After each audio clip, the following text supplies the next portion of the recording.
Dans le cadre de cette quatrième et dernière conférence, je voudrais d'abord résumer ce que j'ai dit lors des trois premières, afin de pouvoir vous proposer une théorie alternative qui soit ancrée dans le processualisme. Je tâcherai donc de garder ce résumé aussi bref que possible. Lors de ma première conférence, j'ai commencé par examiner l'analyse kantienne des faits et des valeurs. Puis, dans un second temps, j'ai étudié la façon dont Durkheim y avait répondu. La séparation stricte que Kant opère entre faits et valeurs reflète la distinction plus large qu'il fait entre la science et la morale en tant qu'activités humaines. Kant nous dit qu'en dépit de la force qui est la sienne, l'activité scientifique comporte des limites intrinsèques. L'une de ces limites réside dans le fait que la science est incapable de prouver que la liberté et la morale n'existent pas. Cependant, puisque la raison pure ne supporte pas d'être incomplète, elle va alors compenser ce vide en y introduisant la morale. Notre conviction d'être libre en tant qu'êtres humains et notre foi qu'il existe des lois morales s'en trouve donc par la même justifiée. La réunification des faits et des valeurs s'opère alors à travers les jugements singuliers que forment les individus tout au long de leur vie. Comme je l'ai démontré, Durkheim reproduit plus ou moins la structure de la démonstration kantienne. Il remplace la transcendance qu'il imagine être d'ordre métaphysique chez Kant par une transcendance d'ordre social. Mais ce faisant, il crée une distinction qui n'est fondée sur aucune différence réelle. La démonstration faite par Durkheim de la liberté morale ressemble dans sa logique à celle de Kant. Il s'agit dans les deux cas de recourir à l'argument de « comme si », mais ces deux approches restent différentes. Kant dit que nous ne pouvons pas savoir si nous sommes libres ou pas, et donc il faut nous comporter comme si nous l'étions. Pour Durkheim, nous pouvons savoir que nous sommes déterminés par des forces sociales, mais si nous acceptons ce savoir, alors nous pouvons consentir librement à subir une telle détermination sociale. Nous comportons alors comme si nous étions véritablement libres. Dans la plupart de ses écrits, Durkheim va cependant plus loin. Il met alors à envisager qu'une action libre ne constitue rien de plus qu'une variation mineure et résiduelle vis-à-vis d'un comportement moyen socialement déterminé. Puisque la réponse de Durkheim à Kant avait été suscitée par son rencontre avec l'historicisme, ma deuxième conférence s'est penchée sur cette approche et sur l'approche qui se présente comme son alternative principale. Tour à tour, j'ai examiné la façon dont chacune de ces approches conçoit la question de l'ontologie, de la particularité, de la causalité et de la temporalité. En comparant les qualités et les défauts de chacune de ces visions du monde social, j'ai été dirigé vers le processualisme, c'est-à-dire une conception du monde social organisée autour du constat que le présent est inexorablement et perpétuellement en changement. Pour un processualiste, ce n'est pas le changement, mais la stabilité qui pose problème.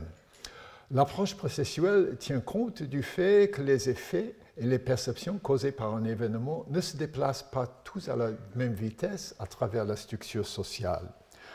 En conséquence, le processualisme s'appuie sur une conception du présent comme épais, autrement dit, une période étendue plutôt qu'instantanée, une période délimitée au sein de laquelle les effets que j'ai évoqués se déplacent d'un présent local à un autre. C'est également une approche qui est fondée sur l'historicalité. L'historicalité, c'est l'ensemble des moyens grâce auxquels le processus social et ses contextes charnels et matériels d'ailleurs enregistrent certains aspects du présent.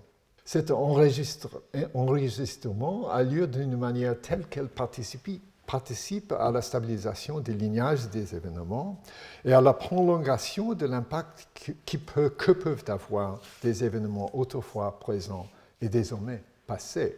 Ce cadre analytique processuel suggère fortement qu'expliquer et faire des choix, qui constituent de manière générale les activités qui engendrent les faits et les valeurs, ont à voir dans le présent expérientiel avec nos tentatives respectives pour comprendre le passé et le futur. En effet, L'historicisme et les théories de choix, comme l'économie, qui sont ses principales concurrentes, trouvent respectivement leurs racines dans ces deux activités, expliquer et faire des choix.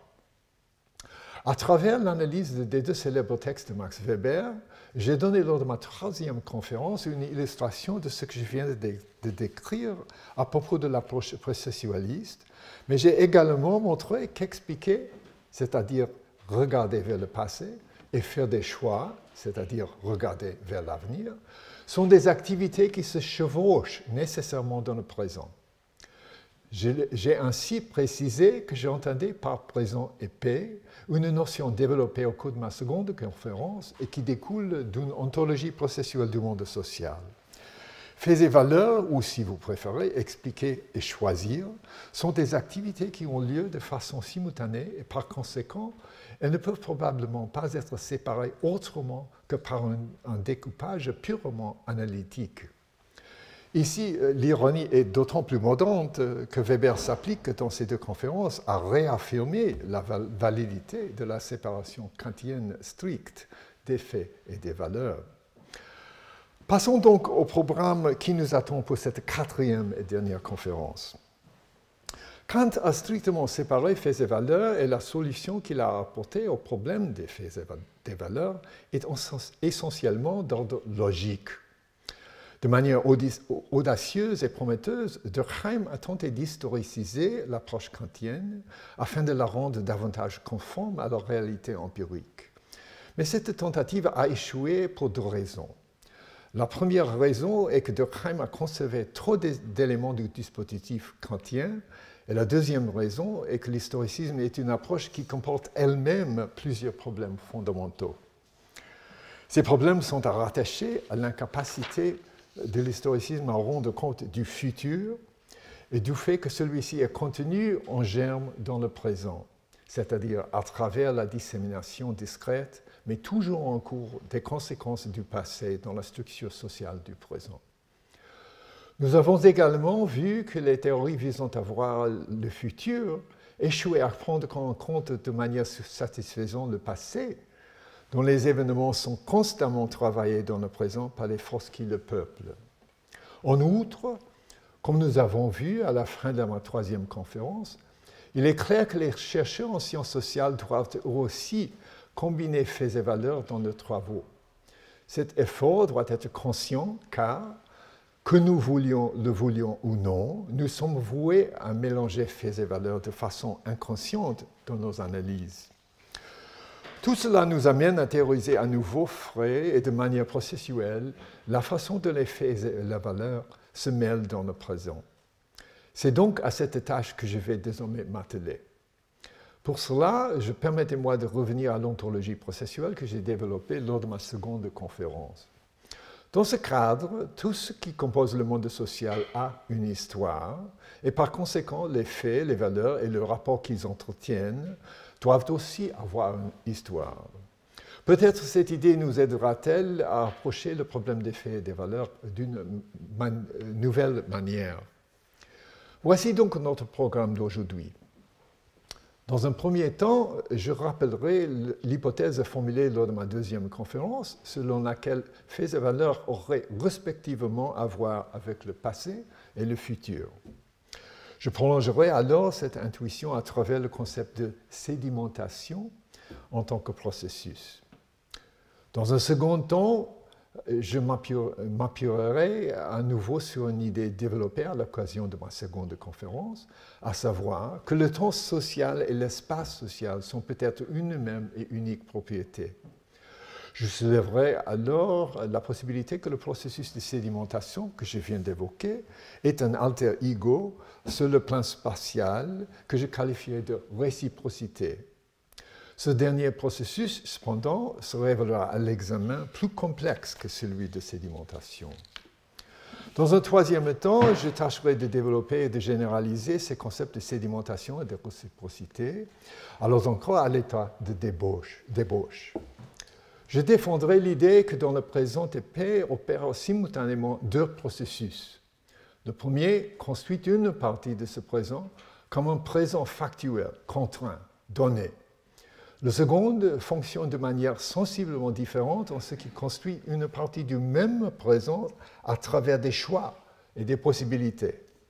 Ces deux processus, que je désignerai de façon très littérale comme le processus de fabrication et le processus de valorisation, se chevauchent dans le présent TP. En effet, c'est précisément l'intensité de ce chevauchement qui établit la présentéité du présent expérientiel. Je conclurai ce cycle de conférences en m'inscrivant dans les pas de Durkheim lorsqu'il a défendu l'idée selon laquelle les valeurs morales sont toujours en train d'évoluer. J'irai cependant plus loin et je dirai qu'il en va de même des faits et des lois qui gouvernent le monde social, ce avec quoi Durkheim n'aurait peut-être pas été d'accord. Mais puisque tel est le cas, Kant nous aide à mener à bien notre quête de la morale vraie. Celle-ci doit nécessairement correspondre aux règles qui nous permettent de réguler les deux processus en reconfiguration permanente, la fabrication et la valorisation.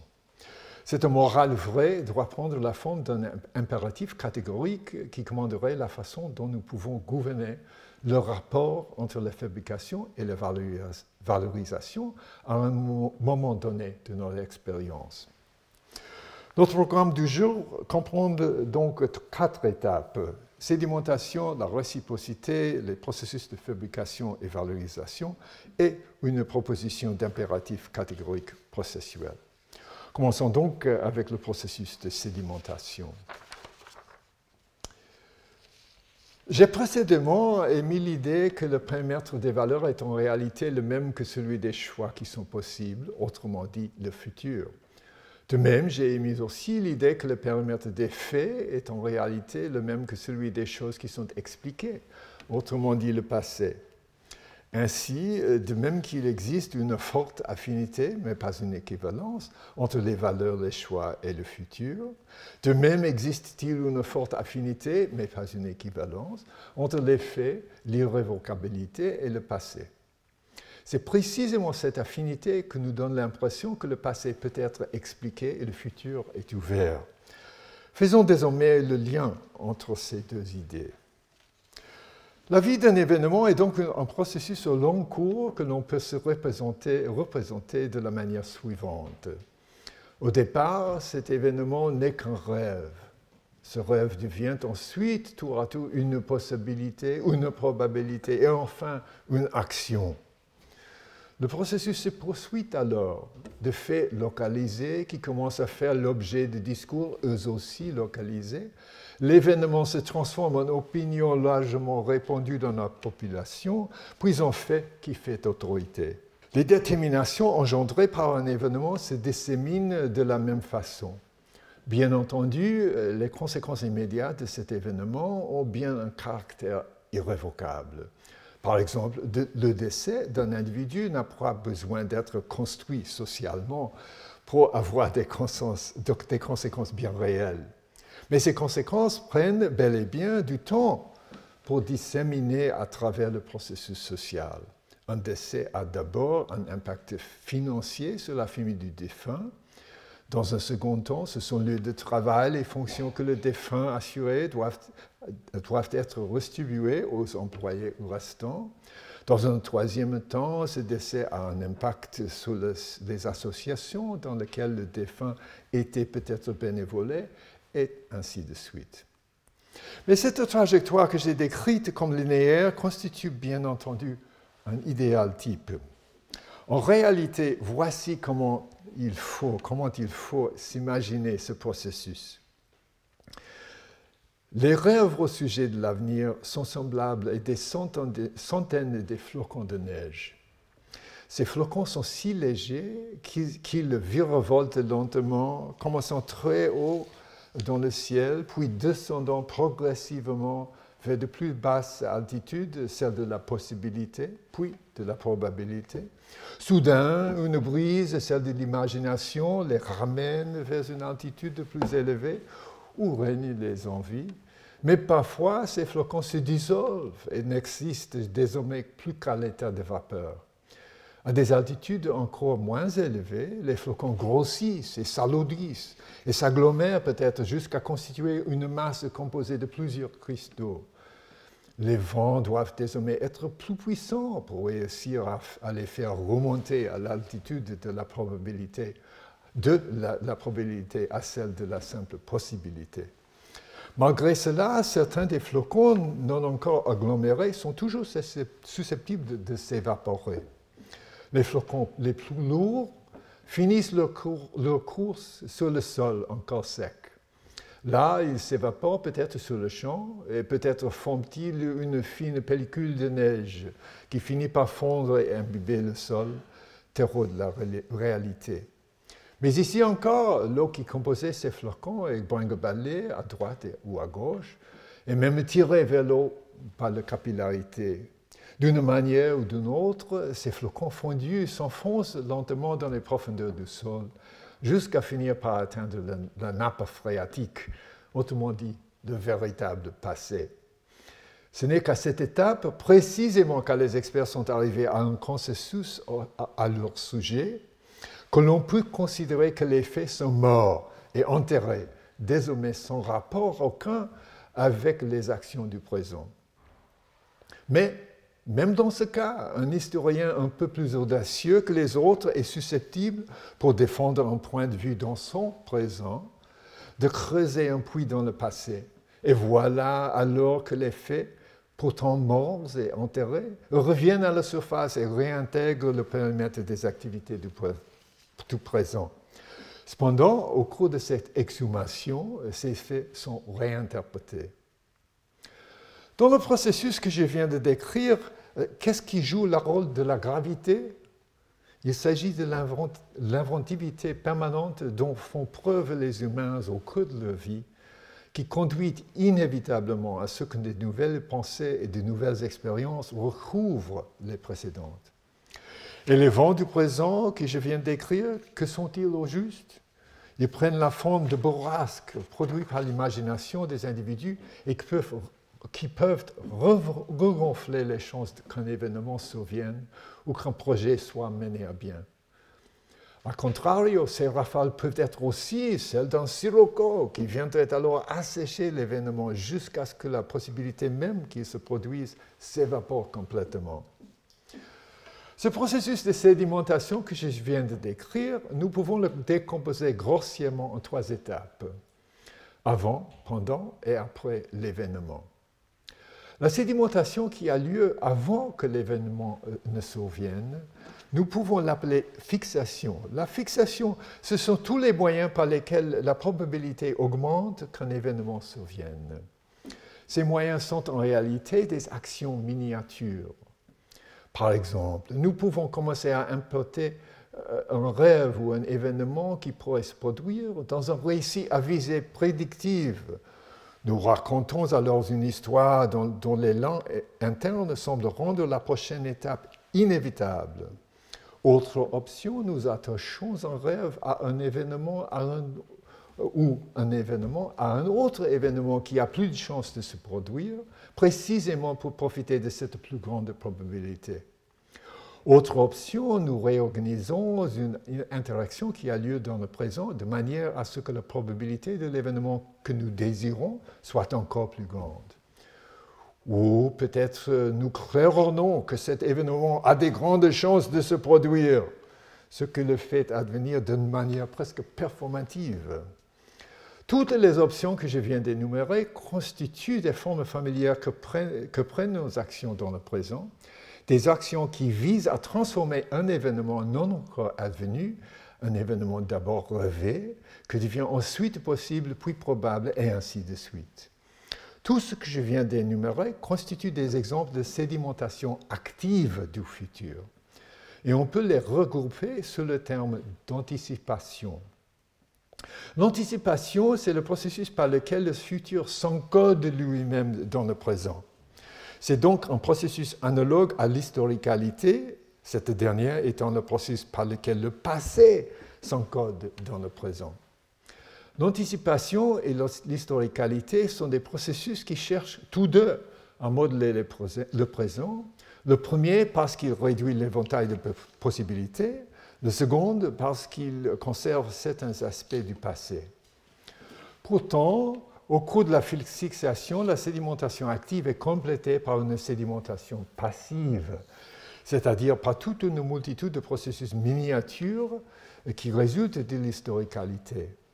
Un événement peut devenir plus probable, ses contours plus précis ou plus visibles quand il résonne, par exemple, avec des souvenirs ou des enregistrements dans le présent. Par certains côtés, l'historicalité s'étend, pour ainsi dire, jusque dans le futur. Lorsqu'un événement se produit, le changement est plus aigu que tout ce que je viens de décrire. En effet, un événement X a pour origine d'autres événements qui se sont produits dans son voisinage immédiat et qui ont brusquement engendré toute une rouée des conséquences de remaniement qui ont fait advenir notre événement X. Mais une partie de ces conséquences a bel et bien précédé la survenue de l'événement. Lorsqu'un événement passait du statut d'événement possible à celui d'événement probable, ce simple changement a une influence sur les chances que d'autres événements qui sont encore à l'état de possibilité se produisent réellement. Lorsqu'un événement passe du statut d'événement probable à celui d'événement imminent, la probabilité que les événements voisins se produisent change encore davantage. En effet, lorsque nous disons qu'un événement se produit, ce que nous décrivons ne découle pas d'une rupture véritable, mais plutôt d'une augmentation soudaine des conséquences qui en sont à l'origine. Parmi ces conséquences, je fais plus particulièrement allusion à celles qui chamboulent les ressorts même de l'historicalité, car ce sont elles qui ont l'impact le plus fort. On peut ainsi citer l'exemple du décès d'un corps qui conservait en son sein le souvenir de certaines choses, ou celui de la disparition de certains mécanismes de socialisation, car leur agent principal a cessé d'exister. Cependant, si nous voulons désormais examiner ce que devient un événement après qu'il est produit, nous n'avons pas d'autre choix que de repenser notre métaphore. J'ai précédemment énuméré toutes les étapes nécessaires à ce qu'un événement survienne, ainsi que la façon dont ses conséquences se disséminent graduellement à travers la structure sociale. Mais j'ai laissé de côté une dimension importante de la période qui vient après qu'un événement se produit, à savoir l'oubli. Très rapidement, nous oublions en bloc une quantité énorme d'informations relatives à l'événement. Le nom des protagonistes, l'état de la météo, tous les autres soucis que l'on pouvait avoir à l'époque, ce que l'on avait mangé ce jour-là, et ainsi de suite. Nous ne nous souvenons que d'un condensé de l'événement et de quelques détails indiciels qui nous ont marqués. Après tout, le passé n'existe pas en tant que tel. Il a existé, mais ce n'est plus le cas aujourd'hui. Tout ce qui en reste, ce sont nos souvenirs, ce sont les enregistrements formels et informels qu'il a laissés, et ce sont les conséquences qu'il a engendrées et qui continuent à se répandre dans tout le processus social. Par conséquent, ma métaphore à propos des flocons de neige est tout entière indélicate, car elle dépeint le temps comme suivant une direction, celle que suivent les flocons de neige lorsqu'ils tombent du ciel. Or, cette direction n'existe pas. Un événement, flocon de neige, ne tombe pas du ciel. Il apparaît, se fige, survient, puis s'effiloche en étant progressivement oublié, et tout ceci déroule dans le présent. C'est le présent qui se déplace dans le temps, pas le flocon. En outre, lorsqu'on décrit la trajectoire d'un flocon de neige qui s'infiltre jusqu'à la nappe phréatique, il ne s'agit pas tout du long d'une seule et même chose. On décrit en réalité un lignage composé de choses que nous pouvons suivre au fil de leur apparition dans le processus social. Autrement dit, au fur et à mesure que l'infinité des choses qui composent ce processus se transforment, passant de l'état de futur à celui du présent, puis du passé. Ces choses ne se déplacent nulle part. La tempête de neige ne cesse jamais de faire rage, mais elle se produit toujours au même endroit. Nous avons donc désormais une meilleure idée de l'affinité qu'entretiennent faits et valeurs avec la dimension temporelle de notre expérience. Dans un sens, on pourrait dire que le processus social consiste à transformer des valeurs en faits. Étant donné une telle affinité, comment faits et valeurs se situent-ils vis-à-vis de la dimension spatiale du processus social, c'est-à-dire vis-à-vis de la longue chaîne de lieux qui, comme je l'ai décrit dans ma seconde conférence, parsème le présent newtonien. Si, comme je l'ai suggéré tout à l'heure, le temps social et l'espace social sont grosso modo équivalents l'un à l'autre, alors peut-être pourrons-nous observer au sein de l'espace social une affinité élective similaire à celle qu'entretiennent les faits et valeurs vis-à-vis de la temporalité. Mais il y a deux différences majeures. Premièrement, le temps s'écoule dans la même direction pour tous les êtres humains. Mais on ne peut pas utiliser le terme de direction pour décrire l'écart entre deux points dans la société. En réalité, pour aller de soi jusqu'à autrui, la direction que l'on suit est l'inverse de celle que l'on suivrait pour aller d'autrui jusqu'à soi. Deuxièmement, même si nous pensions qu'il existe bien une affinité entre la différence entre faits et valeurs d'une part et la différence entre soi et autrui d'autre part, en quoi ces deux différences seraient-elles semblables? Nous pourrions par exemple penser que soi a des valeurs, alors qu'autrui est factuel et socialement déterminé. C'est comme ça que pensent la plupart des chercheurs en sciences sociales. Nous rattachons les inégalités sociales au type d'environnement dans lequel les individus ont grandi et au type de famille dans lesquelles ils sont nés, et nous dénonçons le caractère déterministe du système qui engendre ces inégalités. Autrement dit, nous décrivons les autres individus comme déterminés. Et c'est ce qui est censé expliquer le type d'existence qu'ils mènent. Et pourtant, pendant ce temps, nous vivons nos propres vies de façon bien différente. Nous continuons à tout faire pour garantir le bien-être de nos propres enfants et nous considérons que nous agissons librement ainsi.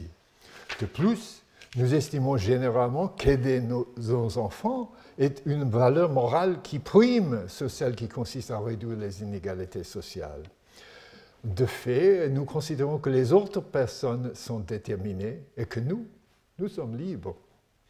En effet, dans les nombreuses situations où deux groupes sont socialement définis en miroir, chacun de ces deux groupes voit toujours ses propres actions comme des initiatives libres, conformes à des valeurs, et croit que celles de l'autre groupe ne le sont pas. Chacun des deux groupes croit plutôt que l'autre est mu par des intérêts spécifiques qui reflètent des déterminismes liés à la religion, à la classe, n'importe, dont l'effet est d'avoir conduit le groupe en question à adopter des valeurs purement superficielles. Dans cet exemple, donc, soi est le domaine des valeurs, quand autrui est celui des faits. Et pourtant, on peut montrer l'inverse en faisant appel à d'autres exemples. Le romantisme est fondé sur l'idée que le monde dont je fais directement l'expérience est composé de faits, alors que le domaine d'autrui est celui des rêves. En effet, l'intrigue la plus courante dans les romans du XIXe siècle consiste à décrire la façon dont un autrui rêvé se révèle progressivement être bien différent dans les faits. Telle est l'intrigue de romans comme Madame Bovary ou Anna Karenine. C'est également le fil directeur de la plupart des travaux historiographiques qui décrivent la rencontre entre l'Occident et le monde non occidental, une tradition qui va du mythe du bon sauvage chez Rousseau au paysan rationnel de la théorie de la modernisation. Il ne vous a pas échappé qu'à travers tous ces exemples, nous sommes partis du principe que lorsque nous cherchons à comprendre autrui, nous savons comment séparer faits et valeurs. Et pourtant, rien n'est moins vrai. En réalité, lorsque nous nous engageons dans une interaction avec autrui, la première difficulté qui se présente à nous est justement de réussir à distinguer faits et valeurs dans ce que nous tirons de l'interaction, c'est-à-dire dans les perceptions, les actions et les mots qui émanent de cette autre personne. Cette distinction ne va pourtant pas vraiment de soi, et nous devons nous-mêmes décider à quelle catégorie, faits ou valeurs, attribuer ces perceptions, ces actions et ces mots. Nous nous posons ainsi le type de questions suivantes. La réaction d'hostilité dont autrui a fait preuve à notre égard est-elle imputable à quelque chose que nous avons dit ou fait? Cette réaction provient-elle plutôt de la personnalité de cet individu? Et si tel est le cas, celui-ci avait-il l'intention ou non de se comporter ainsi?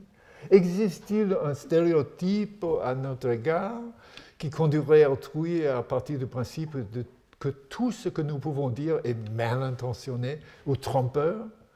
Ou bien, autrui est-il en colère pour d'autres raisons et alors l'interaction que nous avons en ce moment serait tout simplement colorée par cette colère? Si nous examinons ces questions une par une, nous nous rendons compte qu'à chaque fois, nous tentons de classer les réactions d'autrui en deux catégories. D'une part, celles qui sont imputables à des faits et à des déterminations, et d'autre part, celles qui sont imputables à des valeurs et des choix faits par autrui. La façon dont nous-mêmes réagissons dépend entièrement de cette entreprise de classification, et la réaction d'autrui dépendra elle aussi, à son tour, de la manière dont il aura classé nos propres comportements. Et pourtant, dans le cours de l'interaction, nous sommes nous-mêmes quasi incapables de distinguer dans nos propres comportements et dans les émotions que nous ressentons ce qui est factuel et déterminé de ce qui repose sur des valeurs et est susceptible de faire l'objet d'un choix. En somme, l'organisation bipolaire de la temporalité facilite l'affinité entre, d'une part, la distinction entre faits et valeurs, et d'autre part, la distinction entre passé et futur. Mais une telle organisation est loin d'aller de soi quand on considère le présent en tant qu'espace social. Se pose en outre le problème de la distance sociale différentielle. À tout instant newtonien, je fais l'expérience non seulement des actions et des sensations qui sont situées à proximité immédiate de moi dans le temps social et dans l'espace social, mais je fais également l'expérience d'actions et de sensations plus anciennes qui émanent d'un autrui lointain. Pour m'atteindre, ces éléments lointains ont pris un certain temps newtonien, et donc ces choses dont je fais l'expérience dans mon présent expérientiel ont en réalité été initiées en amont dans un lieu lointain par quelqu'un d'autre que moi. Cet autre fait lui-même peut-être l'expérience en ce moment newtonien de choses que j'ai moi-même initiées il y a un certain temps dans mon passé expérientiel à moi. Pour le dire plus simplement, si l'on prend des personnes situées très loin de moi dans l'espace social, on peut dire que je fais dans mon présent l'expérience de leur passé et qu'ils font dans leur présent l'expérience de mon passé. Inversement, mon présent influencera leur futur et leur présent influencera mon futur. Cette asymétrie réciproque peut être en partie réduite par le développement de moyens de communication toujours plus rapides, mais elle ne pourra jamais être oubliée, jamais être abolie. Nous constatons ainsi que le rapport entre faits et valeurs joue un rôle sensiblement différent dans le processus social selon qu'on le considère dans sa dimension spatiale ou dans sa dimension temporelle. Par rapport au temps, on peut se représenter un événement comme passant du statut de choix futur, reposant sur des valeurs, au statut du fait passé, reposant sur la causalité. Mais par rapport à l'espace social, faits et valeurs sont organisés de façon bidirectionnelle. Donc, faits et valeurs sont nécessairement combinés dans tout ce que nous faisons, tout ce que nous disons et tout ce que nous semblons être, et notamment dans le cadre d'une interaction. Le destin de cette interaction, son succès ou son échec, dépend de la façon dont chacun des interlocuteurs décrypte les comportements des autres et les décompose soit en fait, soit en valeur, de façon à arriver à un certain équilibre entre les deux parties, qui rendra alors possible l'interaction. Cette prouesse que constitue un tel équilibre entre les deux pôles de l'interaction ne peut être atteinte que sur une période de temps, car l'échange doit durer assez longtemps pour surmonter la confusion initiale qui résulte du décalage. Cette nécessité que l'interaction dure un certain temps nous conforte encore davantage dans notre conception du présent comme épais. Surtout, se concentrer sur la dimension spatiale du processus social révèle que la qualité de fait et celle de valeur n'est en rien une propriété intrinsèque de certaines choses, de certaines affirmations, revendications, actions, significations, ou de certains acteurs, comme nous l'avons postulé dans les exemples que nous avons pris tout à l'heure. C'est en réalité la façon souple dont nous gérons le flux de stimulus qui nous assaille et dont nous divisons ce flux en deux ruisseaux distincts. Le premier ruisseau est composé des choses que nous traiterons ensuite comme des facteurs déterminants et irrévocables. Dans nos vies ou dans nos activités, ces éléments joueront peut-être le rôle de contrainte ou d'ouverture, mais dans tous les cas, ils ne requièrent pas d'autres actions de notre part, si ce n'est pas de les prendre en compte. L'autre ruisseau est composé des choses que nous traiterons ensuite comme support de valeur, positive ou négative, autrement dit, des choses à propos desquelles nous pouvons et nous devons agir. Les deux premières parties de ma conférence nous conduisent donc à la même conclusion, à savoir que faits et valeurs ne sont pas de nature différente. Ce sont tous deux des processus, mais des types différents de processus. À tout moment, ces processus façonnent le processus social, produisant ainsi des choses qui ressemblent à ce que nous avons l'habitude d'appeler faits et valeurs. Mais la réalité du monde social, ce n'est pas qu'il existe des événements qui ont pour propriété intrinsèque d'être un fait ou d'être une valeur, ou encore une combinaison des deux. Non, voici à quoi ressemble plutôt la réalité. Tout d'abord, il y a notre présent de l'expérience qui se va perpétuellement de l'avant, et la tempête de neige qui, elle, est stationnaire. Les flocons, ce sont des valeurs qui tendent à devenir des faits, et ces flocons sont constamment ballottés, attirés vers le sol par le poids de nouvelles idées ou soulevés par les rafales de l'imagination. Ensuite, la réalité du monde social, c'est ce décryptage réciproque et asymétrique auquel se livrent entités sociales et acteurs sociaux lorsqu'ils interagissent les uns avec les autres. Le but de ce processus de décryptage, c'est d'amasser faits et valeurs en deux tas distincts de manière à pouvoir soutenir une interaction.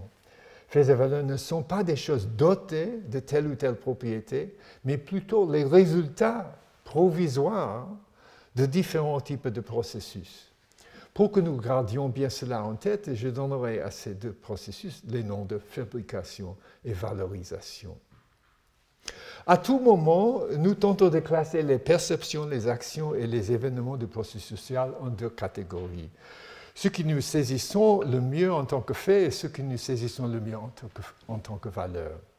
Ce faisant, nous nous appuyons bien entendu sur nos conceptions actuelles de ce qui est un fait et ce qui est une valeur, c'est-à-dire de ce qui est déterminé et de ce qui reste ouvert à l'action. Ces conceptions qui sont actuellement les nôtres proviennent du présent qui précède immédiatement celui dans lequel nous nous trouvons. Et elles y ont été déposées par les processus décrits précédemment sous le terme d'historicalité. Autrement dit, notre présent n'est pas une page blanche. Au contraire, tel des joueurs de cartes, nous héritons d'une main, mais cette main peut être remodelée plus ou moins aisément en effectuant une ou plusieurs actions parmi les suivantes. Nous pouvons nous défausser de certaines cartes. Nous pouvons transformer des cartes faits en des cartes valeurs et vice-versa. Nous pouvons changer notre manière de valoriser et ainsi de suite. Comme nous le savons tous, la plupart des faits d'aujourd'hui ne sont que des valeurs qui, dans le passé, ont été congelées temporairement. Réciproquement, la plupart des valeurs d'aujourd'hui ne sont que des façons nouvelles de remettre en cause les faits du passé. Autrement dit, les processus de fabrication et de valorisation réorganisent continuellement le présent, qui, comme je l'ai expliqué tout à l'heure, contient également tout ce qui reste de notre passé et ce qui est anticipé de notre futur. Nous-mêmes n'échappons pas à ce processus, puisque nous sommes nous-mêmes des lignages d'événements en son sein. Et les événements que nous essayons de comprendre pourraient bien être des morceaux de nous-mêmes, comme lorsque nous nous demandons « me suis-je comporté ainsi car j'y étais contraint ou parce que je l'ai réellement choisi ?» En outre, ces événements font également l'objet de processus de fabrication et de valorisation qui proviennent d'autres endroits du processus social et qui sont initiés par d'autres acteurs dans d'autres situations, etc. Mais tout ceci est particulièrement abstrait. Permettez-moi donc de prendre pour exemple cette conférence, puisque c'est ce que nous avons sous la main. Pendant que vous m'écoutez parler, vous décomposez mes propos en deux catégories. Ce qui requiert de vous d'agir ou de faire un choix sur le plan intellectuel, et ceux qui sont purement factuels. Certains d'entre vous auront, dans leur esprit, déjà rangé ma conférence tout entière dans telle ou telle catégorie en fonction d'éléments factuels que vous croyez savoir à mon sujet. Ça peut être que je suis un homme, ou que je suis un Américain, ou bien que je m'intéresse à Kant, ou encore que je n'utilise pas de PowerPoint. Après avoir rangé ma conférence dans la catégorie des faits, vous êtes maintenant totalement libre de penser à tout ce que vous voulez, et peut-être alors fantasmerez-vous sur le rendez-vous galant que vous attend ce soir, peut-être vous demanderez-vous si votre fille est aussi malade qu'elle prétend l'être, ou peut-être encore évaluerez-vous vos chances de passer le week-end à la montagne. Parmi vous, d'autres auront vu dans ma conférence une occasion très locale de faire un choix ou d'entreprendre une action. Pour cela, les éléments que je viens d'énumérer peuvent avoir créé une occasion de faire un choix.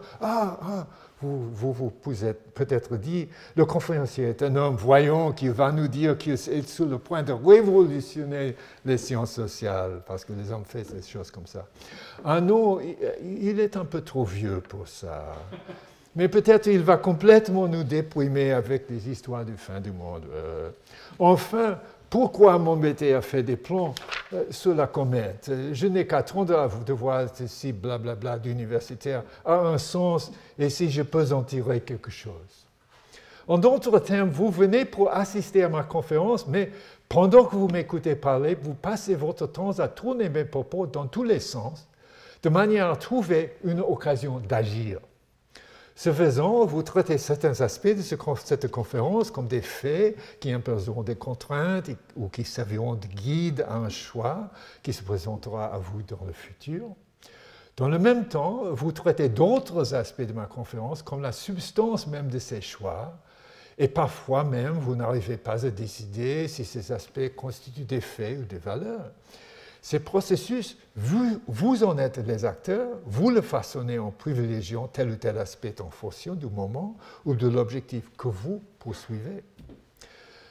Bien entendu, ce classement automatique de ma conférence en deux catégories, que sont les faits et les valeurs, est un processus qui lui-même est localisé en d'autres processus de fabrication et de valorisation qui remplissent votre journée.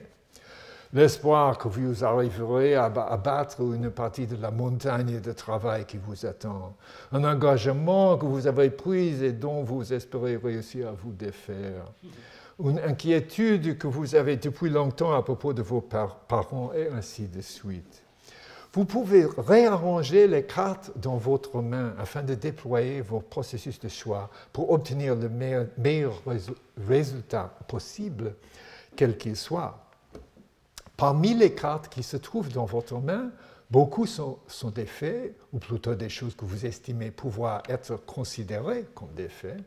Par exemple, ce que veut dire assister à une conférence, être étudiant, avoir une famille, être communiste. Tous ces exemples constituent ce que les fonctionnalistes parsoniens auraient appelé des rôles sociaux. Mais en réalité, ce ne sont que les choses que les gens traiteraient la plupart du temps comme des faits. Ça n'a en réalité rien à voir avec des rôles ou des ensembles de règles. Il se pourrait bien que la seule raison pour laquelle ces choses se maintiennent dans le temps est justement que les gens les prennent pour des faits. Pour qu'on arrête de prendre ces choses pour des faits, il suffirait que beaucoup de gens se mettent d'accord sur la façon dont s'y prendre pour les changer. Il en va de même pour des 4 valeurs que vous avez en main. Il existe un ensemble de choses que nous avons l'habitude de traiter comme étant les principales occasions de faire des choix importants, avec qui se marier, quel métier choisir, sur quel sujet se spécialiser, et ainsi de suite. Autant de choix qui sont censés nous préoccuper au cours de notre vie. Mais c'est une liste à la fois partielle et amenée à changer. L'exemple de ma conférence portait sur une situation très locale, à la fois dans le temps et dans l'espace. Mais tel que je les conçois, les processus de fabrication et de valorisation ont une portée beaucoup plus générale. Comme mon exemple le suggérait, je désigne par fabrication le processus qui produit la majeure partie de ce que les institutionnalistes ou les parsoniens appelleraient des structures sociales stables. Quant au processus de valorisation, il identifie les choses qui, à tous les niveaux possibles, peuvent devenir des changements. Je n'entends pas par là abandonner mon idée de pression précaire, ni mon désaccord avec l'approche institutionnaliste. La stabilité apparente du processus social constitue toujours l'énigme à résoudre. Mais décrire ces deux processus comme opposés implique, pour que les humains puissent agir de concert dans le processus social, que nous nous accordions sur le fait que certaines choses sont provisoirement stables, mais qu'un tel consensus est le fruit d'une activité incessante. Pour le dire rapidement, ces deux processus visent chacun des choses de nature différente. Le processus de fabrication cherche à solidifier dans le flux de présent un ensemble de choses qui soient pour le moment immuables, durables, reliées les unes aux autres par des formes de causalité ou d'autres types de régularité. Il porte sur des choses qui peuvent être mesurées, dont les contours sont nettement définis. Ce processus tend en outre à imposer ses caractéristiques au flux du processus social. La fabrication est un processus qui discrétise, qui mesure, qui définit, qui pousse vers la cohérence. D'une certaine manière, c'est un processus qui a à voir avec la connaissance plutôt qu'avec la volonté. Ici encore, nous devons cependant nous garder de penser que le processus de fabrication n'a lieu qu'à l'intérieur du cerveau des individus. Il est également consubstantiel à l'historicalité.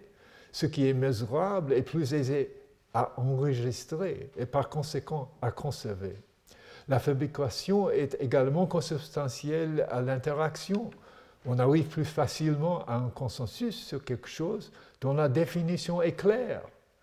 Mais le corollaire est que les malentendus surviennent parfois plus facilement, étant donné que l'accord peut reposer sur des bases erronées. A contrario, le processus de valorisation s'efforce de canaliser le flux de présent pour qu'il prenne la forme d'options, de possibilités, autant de choses qui peuvent en principe être le support d'action. En matière de valorisation, ce qui ne peut être support d'action n'est pas intéressant, qu'il s'agisse de faits clairement définis ou des chimères. Ce processus peut porter sur des choses qui ont été transformées en faits, mais dans ce cas, ces choses ne constituent rien d'autre que des prérequis, des contraintes ou des ouvertures éventuelles qui pèsent sur les différents choix possibles. Ce processus cherche à tirer du processus social un ensemble d'objets sur lesquels peuvent porter des actions ou des décisions, ainsi qu'à en tirer l'ensemble des entités, des structures et des prérequis qui déterminent notre capacité à entreprendre ces actions et à prendre ces décisions. Les matériaux qui ce processus assemble peuvent être continus ou discrets, mesurables ou non, clairement définis ou flous. Tout comme le processus de fabrication, le processus de valorisation est cohérent, mais à sa manière propre. Dans le processus de fabrication, la cohérence est celle de la logique, de la classification, de la mesure, de la précision, de la subsumption et de l'abstraction. Une cohérence qui est donc fondée sur une logique hiérarchique d'ordonnancement. La cohérence du processus de valorisation est de toute autre nature, étant donné le caractère très divers des matériaux avec lesquels il travaille. Le processus de valorisation tourne autour des choix. Dans sa dimension la plus abstraite, on peut différencier plusieurs modes d'organisation de ces choix. En un, classer et préférer. En deux, tenir pour égal ou ne pas avoir de préférence. En trois, préférer laisser en suspens. Le problème de la cohérence dans la valorisation est bien plus complexe que dans la fabrication. Et en outre, les différentes entités du processus social peuvent privilégier chacune une façon différente de parvenir à résoudre un conflit entre différentes valeurs. Notez bien que pour le processus de fabrication, les valeurs ne constituent implicitement qu'un simple résidu, toutes les choses qui ne peuvent pas être transformées en faits. Cela, nous avons déjà constaté chez Weber et Durkheim. De la même façon, le processus de valorisation définit implicitement certaines choses comme ne constituant pas des supports fructueux du choix, et donc comme des faits. Mais tel que je conçois ces deux processus, il n'y a pas de raison que les résidus générés par l'un représentent la matière principale de l'autre, et vice-versa. Ce sont tout simplement des processus de type différents, n'ayant éventuellement pas la même structure ou la même logique. Mais avant de conclure, je voudrais montrer encore davantage en généralité. Lorsque je fais appel au processus de fabrication et de valorisation, ce n'est pas pour décrire le processus social en me plaçant uniquement sur un plan empirique. Le contenu de ces concepts implique précisément que je me place simultanément sur un plan empirique et sur un plan moral. Après tout, en disant qu'à tout moment ces deux processus s'entremêlent, je m'attaque bien à la distinction kantienne des faits et des valeurs. Ainsi, pour utiliser des termes kantiens les plus habituels, ces deux processus doivent être sous-tendus simultanément pour une description empirique fidèle du fonctionnement du processus social et par une prise de position morale au sujet de ce que ce processus social devrait être. De fait, ma démonstration tente à résoudre l'antinomie kantienne du déterminisme du libre arbitre en procédant différemment de Kant lui-même. Plutôt que de m'attacher à développer la distinction entre faits et valeurs sur le plan de la logique, je conçois cette distinction comme mettant en tension le présent que nous vivons, et cela de manière dynamique. Nous vivons les faits et nous vivons les valeurs, et par conséquent, l'endroit où peut résider la morale vraie, au sens de Kant, c'est dans les règles à suivre en matière de fabrication et de valorisation, et lorsqu'on les combine. Autrement dit, dans un système processuel, il ne peut y avoir de morale définie une bonne fois pour toutes. La morale ne peut provenir que des règles que nous suivons dans le cadre du processus qui consiste à entreprendre les changements qui transforment un présent en un autre présent. Ces règles, au bout du compte, ne peuvent qu'être les règles à suivre en matière de fabrication et de valorisation. La position que je viens de détailler est une critique au sens kantien du terme. J'ai défendu l'idée selon laquelle faits et valeurs sont eux-mêmes produits par des processus qui fonctionnent de manière continue. J'ai également montré que ces processus eux-mêmes ne sont pas organisés de façon hiérarchique et que la façon dont ils fonctionnent, comment poser ces cartes lorsqu'on joue à vivre dans le présent, change petit à petit à mesure que le processus social avance. Tout cela signifie que, d'un point de vue logique, une morale vraie, qui prenne la forme d'impératif catégorique, ne peut se trouver que dans les règles à suivre pour changer les processus de fabrication et de valorisation eux-mêmes. Pour le dire plus simplement, dans un tel système, la morale vraie se trouve dans les règles à suivre pour modifier les règles que vous suivez pour vos processus de fabrication et valorisation. Je ne pourrai pas aujourd'hui détailler en quoi consistent ces règles, car un livre entier ne serait alors pas de trop. Je me contenterai donc de répéter ce point crucial de mon raisonnement. S'il existe une morale vraie, ces règles ne peuvent être que celles qui définissent la marche à suivre lorsque l'on veut modifier la manière toujours changeante dont nous approchons les faits et les valeurs. Sur ce point, il serait bon de comparer ma position avec la théorie politique contemporaine et la manière dont celle-ci conçoit en général le fondement de la morale. Dans le monde occidental d'aujourd'hui, la théorie politique est le plus souvent d'orientation libérale et contractualiste. Le postulat est que la société repose sur un contrat établi par les membres d'un groupe que l'on appelle généralement un peuple. Ce contrat divise le monde en deux avec, d'un côté, un domaine public où règne une parfaite égalité entre les individus, et de l'autre côté, un domaine privé où c'est l'inégalité qui prévaut. Le domaine public est un idéal immuable. Nous pouvons changer la forme que prend notre quête de la volonté générale, mais l'existence et la vertu de cette dernière n'est jamais remise en question. Par conséquent, il s'agit avant tout de trouver le moyen d'empêcher l'inégalité du domaine privé de peser indûment sur la volonté générale. Au-delà de cette division entre privé et public, le contractualisme est également structuré par une liste d'interdits absolus, un domaine très restreint composé d'actes, crimes, trahison, génocide, etc., qui sont absolument interdits dans un État ou dans un monde fondé de manière contractualiste. Ce liste d'interdits absolus pose un problème fondamental à ma théorie. En effet, le processualisme est fondé sur une conception du changement comme réalité empirique première, si bien qu'inévitablement, de nouveaux interdits finiront par s'ajouter à la liste ou d'anciens en seront retirés. Pour le dire en des termes plus généraux, ce que mon raisonnement implique, c'est que nous nous libérions en pratique de ce modèle contractualiste, certes admirable, mais immuable. Le monde change et le contractualisme lui-même risque de ne pas durer. Nous avons besoin donc d'un cadre théorique qui, lorsque nous pensons les faits et les valeurs, tienne compte de cette réalité et en assume les conséquences. Autrement dit, ce cadre doit permettre de penser une morale qui soit toujours vraie, indépendamment du contenu que pourra prendre notre théorie politique ou du type de régime dans lequel nous nous trouverons.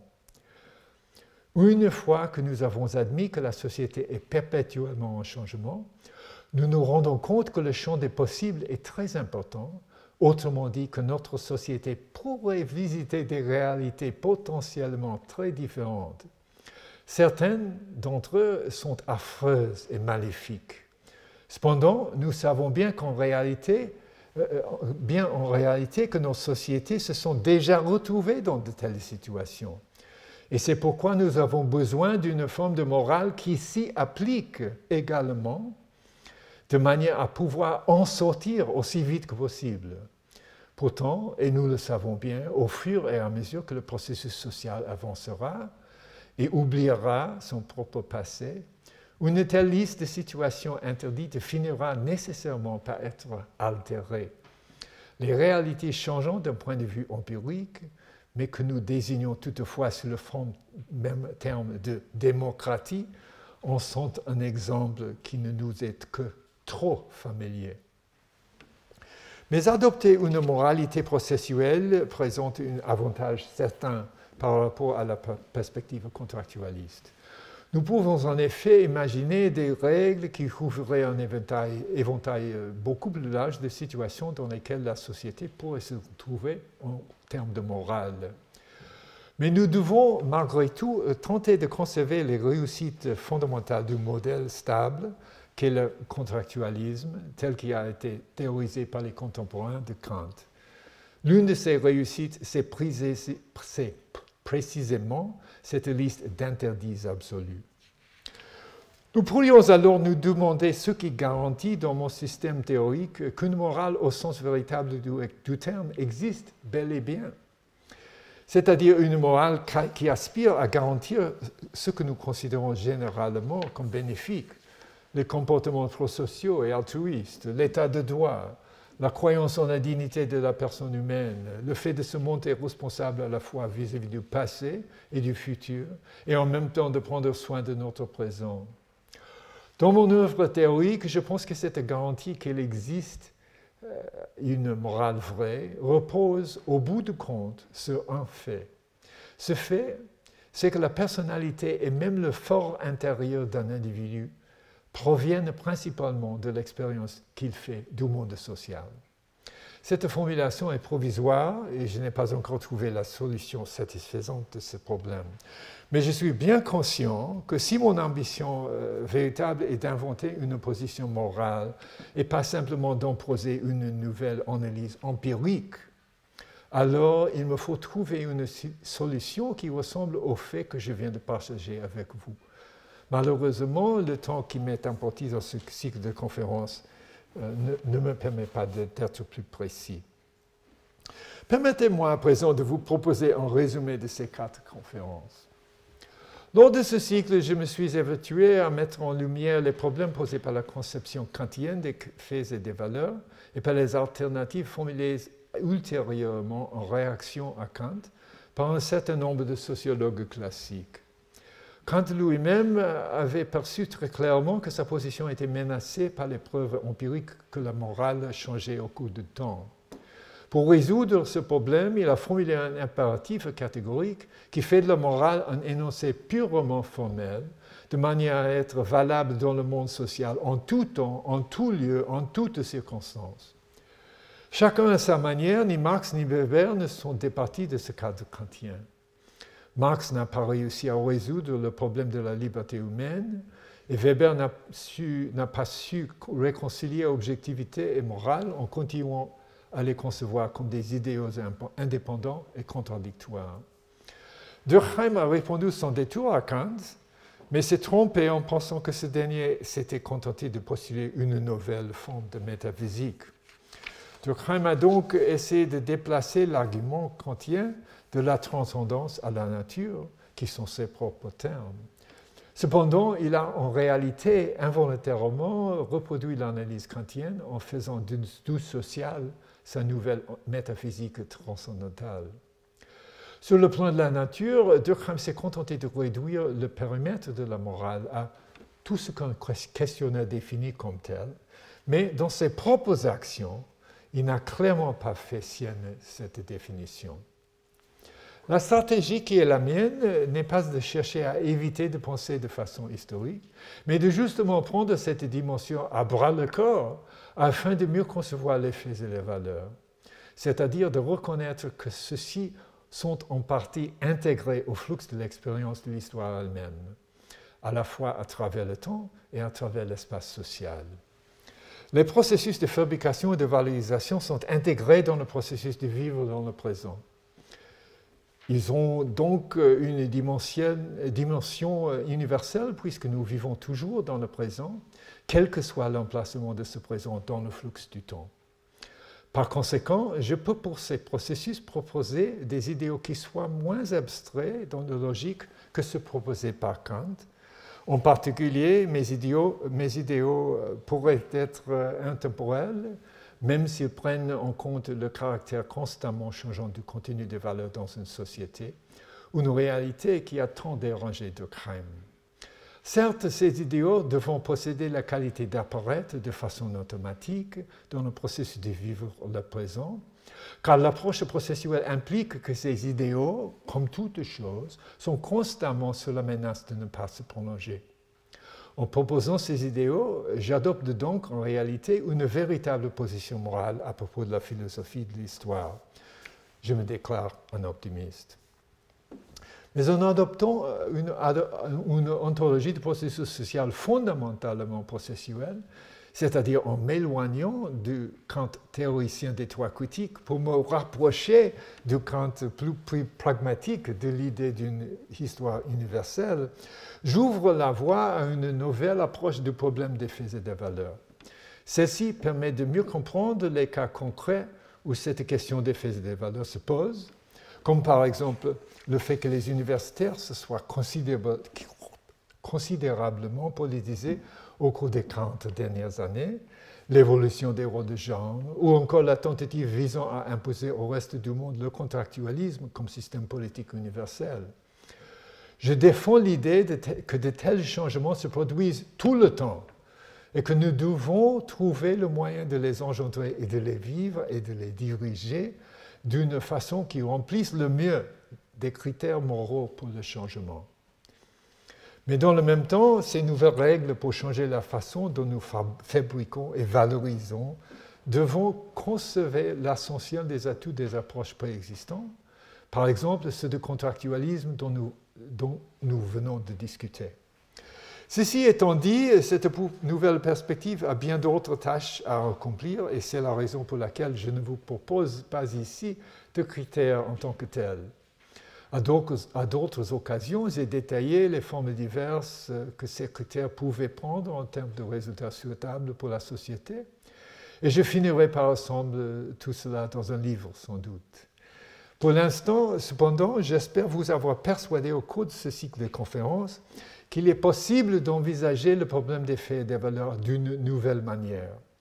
Il s'agit de se débarrasser de l'ontologie figée qui a si longtemps caractérisé la pensée juridique et politique occidentale pour aborder la question des faits et des valeurs à partir du postulat que tout est toujours en changement.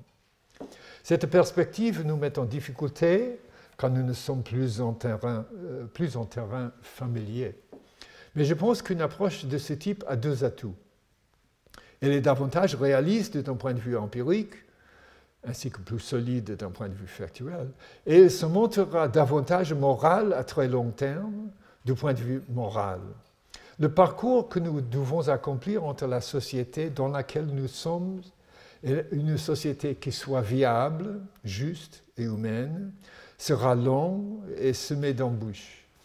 Même quand nous y parviendrons, le processus social continuera de se renouveler et de changer de manière continue.